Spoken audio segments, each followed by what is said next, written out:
दोस्तों, ऐसा हिंदू धर्म में माना गया है कि इंसानों के द्वारा किया गया कोई भी दान का फल उसे जरूर मिलता है। हिंदू पुराणों में कर्मों के बारे में भी विस्तार से बताया गया है कि इंसान अपनी पूरी जिंदगी में जो भी धर्म कर्म करता है तो उसका फल उसको इस जन्म में और अगले जन्म में भी मिलता है। अच्छे कर्मों का अच्छा फल, बुरे कर्मों का बुरा फल। एक बार ऐसे ही नारद मुनि के मन में धर्म कर्म से मिलने वाले परिणामों को लेकर मन में अलग अलग प्रकार के विचार आने लगे। तब वह अपने यह विचार लेकर ब्रह्मा जी के पास जाते हैं। नारद जी ब्रह्मा जी के सामने अपने विचार प्रकट करते हुए बोलते हैं, हे परमपिता ब्रह्मा जी, इंसान के द्वारा किए गए दान का फल उसे धरती पर और मरने के बाद किस रूप में मिलता है। जी नारद जी के इन सवालों का उत्तर देते हुए बोलते हैं कि नारद, जब इंसान बिना किसी लालच भाव से हमेशा के लिए किसी को कुछ देकर उसकी सहायता करता है तो इसे दान कहा जाता है। यह दान कई प्रकार के होते हैं, कई रूप में होते हैं। दिल से और बिना किसी लोभ के किया गया छोटे से छोटा दान भी उतना ही पुण्य माना जाता है जितना बड़ी से बड़ी वस्तु का दान। रही बात इन दान के फलों की, तो उसका फल उसे मरने से पहले और मरने के बाद दोनों अवस्थाओं में मिलता है। सबसे पहले यह जान लो कि मरने के बाद कैसे दान का फल मिलता है। मरने के बाद इंसान की आत्मा को यमलोक के दूत जिस रास्ते से यमलोक ले जाते हैं वह रास्ते दो प्रकार के होते हैं। एक बेहद सुकून भरा, आरामदायक, जो कि अच्छी और महान आत्माओं के लिए होता है। दूसरा रास्ता बेहद कठिन होता है। उस रास्ते पर आत्मा को ठिठुरा देने वाली सर्द हवाएं चलती हैं। अब इस मौके पर यदि उस इंसान ने किसी को कोई गर्म कपड़े दान दिए होंगे तो उसे भी यहाँ इन ठंड हवाओं को झेलने के लिए वैसी ही मदद मिलेगी। ठीक इसी प्रकार यदि इस इंसान ने किसी भूखे को खाना खिलाकर या फिर किसी फकीर को अन्न दान किया होगा तो इसे यहाँ भी भोजन मिल जाएगा। इस प्रकार इंसान का दान उसे मरने के बाद भी मदद के रूप में रास्ते में मिलता है। श्रीमद् भागवत गीता में लिखा है, इसी प्रकार दूसरों को निस्वार्थ भाव से की गई सेवा सदैव आपके जीवन में फलदायी सिद्ध होती है। इसी सच्ची सेवा भावना के बदले में दूसरों के मुंह में निकली हुई दुआ प्रार्थना आशीर्वाद आपके जीवन के दुख दूर कर देती है, बल्कि आपके लिए स्वर्ग के दरवाजे खोल देती है। इसी तरह ब्रह्मा जी नारद को इसी प्रकार एक कहानी सुनाते हैं। बहुत समय पहले की बात है कि भगवान शिव की नगरी कही जाने वाली काशी में एक राजा राज करता था। राजा बड़ा ही धार्मिक स्वभाव का था। उसे आध्यात्मिक ज्ञान में बहुत रुचि थी।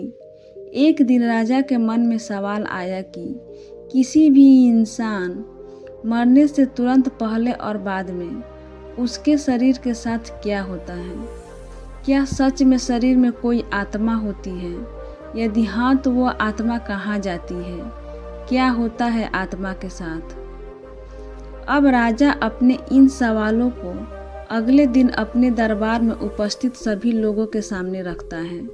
राजा का यह सवाल सुनते ही राज दरबार में उपस्थित राजा के सभी मंत्री और विद्वान निरुत्तर हो जाते हैं, यानी कोई भी राजा के सवालों का सही जवाब नहीं दे पाता। काफ़ी देर सोच विचार करने के बाद राजा दरबार में यह ऐलान करते हैं कि मेरे सारे राज्य में यह ढिंढोरा पिटवा दिया जाए कि जो आदमी कब्र में मुर्दे के सामने लेटकर रात भर कब्र में मरने के बाद होने वाली सभी क्रियाओं के बारे में बताएगा, उसे 500 सोने के मोहरे भेंट दी जाएगी। राजा के आदेश अनुसार सारे राज्य में ढिंढोरा पिटवा दिया गया। उसी राज्य में एक बहुत ही कंजूस और लालची इंसान रहता था जो धन के लिए कुछ भी कर सकता था। ढिंढोरा पीट रहे लोगों की आवाज़ और बातें जब इस लालची और कंजूस आदमी के कानों में घुसी तो तुरंत भागता हुआ धन की लालच में राजा के पास पहुंच जाता है और बोलता, मैं रात भर कब्र में लेटने को तैयार हूँ। फिर राजा ने अपने नौकरों को आदेश दिया, इस आदमी के लिए अर्थी सजाई जाए। फिर अर्थी सजाई जाती है।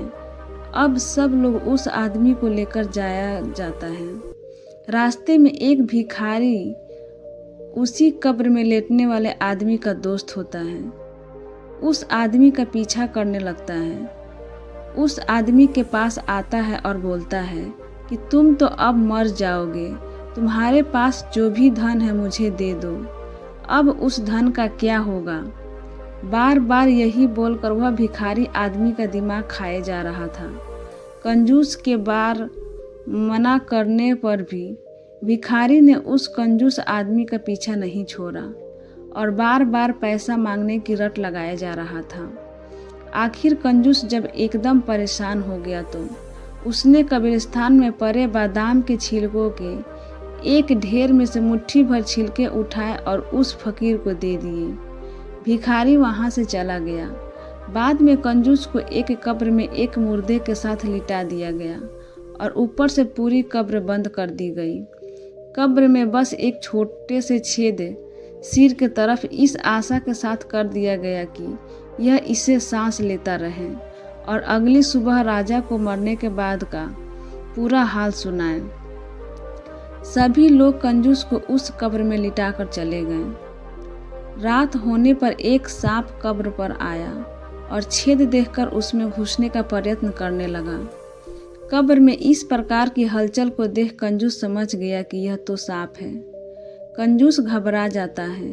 इधर सांप जैसे ही कब्र में घुसने की कोशिश करता है तो उस कब्र में बादाम के काफ़ी सारे छिलके सांप के रास्ते का एक रुकावट बनकर फंस जाते हैं। सांपे अब आगे नहीं बढ़ पाता, यानी कब्र के अंदर नहीं घुस पाता। सांप बहुत प्रयत्न करने के बाद जब वापस चला जाता है तो कंजूस आदमी राहत की सांस लेता है। तभी कंजूस आदमी यह सोचता है कि सांप अंदर क्यों नहीं आ सका। कंजूस आदमी अपना हाथ से टटोलता है तो उसे बादाम के बहुत सारे छिलके फंसे हुए मिलते हैं। उसी समय कंजूस आदमी का दिमाग चकरा जाता है। इसी छिलकों की वजह से आज मेरी जान बची है। शायद यह मेरे उस दान का परिणाम है जो मैंने उस भिखारी को दिए थे। अब कंजूस आदमी समझ जाता है कि दान की वजह से मैं बच गया। जान है तो जहान है। अब सुबह होते ही राजा के सभी नौकर बड़ी जिज्ञासा के साथ कब्रिस्तान आए और जल्दी ही कब्र को खोदकर कंजूस को निकाला। मरने के बाद क्या होता है यह हाल सुनाने के लिए कंजूस को राजा के पास चलने को कहा। कंजूस ने राजा के नौकरों की बात को अनसुना कर दिया और तुरंत भागकर पहले अपने घर गया और अपना सारा धन निकालकर सभी गांव लोगों को भिखारियों में बांट देता है। भिखारी की इस हरकत को और दयालुता को देखकर सब लोग हैरान थे। इसके बाद अंत में कंजूस को राज दरबार में पूरा हाल सुनाने के लिए राजा के सामने पेश किया गया। कंजूस ने बीती रात सांप व बादाम के छिलकों के संघर्ष की पूरी कहानी कह सुनाई और कहा, महाराज, मरने के बाद सबसे ज़्यादा दान ही काम आता है, अतः दान करना ही सब धर्मों से श्रेष्ठ है।